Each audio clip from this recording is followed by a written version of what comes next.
যেহেতু সময়ের কসম করেছে আল্লাহ রাব্বুল আলামিন, সেই সময়ের গুরুত্ব মুসলমানেরা দেয় না।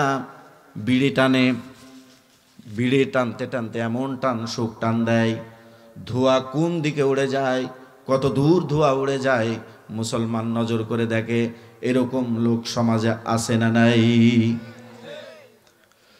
তাস খেলার ময়দানে চলে যায়, সময় পার হয়ে যায়, চায়ের দোকানের সময় পার হয়ে যায়, গান বাজনা শুনতে শুনতে সময় পার হয়ে যায়, আকাশের তারা গুনতে গুনতে মানুষের সময় পার হয়ে যায়।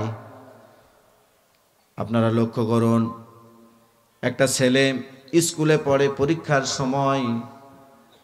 সময় পরীক্ষা দেওয়ার সময় ওই ছেলেটা, ওই স্টুডেন্ট, প্রশ্নপত্র তার হাতে চলে এসেছে। শুনতেছেন মুসলমান? প্রশ্নপত্র কি হাতে চলে এসেছে। ওই ছাত্র প্রশ্নপত্র দেখার পরে, পরীক্ষার নির্ধারিত সময় হলো 3 ঘন্টা। এই 3 ঘন্টা সময় পরীক্ষার প্রশ্ন হাতে পাওয়ার পরে ওই ছেলেটা পরীক্ষার হলে প্রশ্নের উত্তর না দিয়ে কলমটা দাঁতে গুজে এইভাবে তাকায় রয়েছে। বিজ্ঞ একজন শিক্ষক ওই জায়গায় গার্ড দিতেছেন।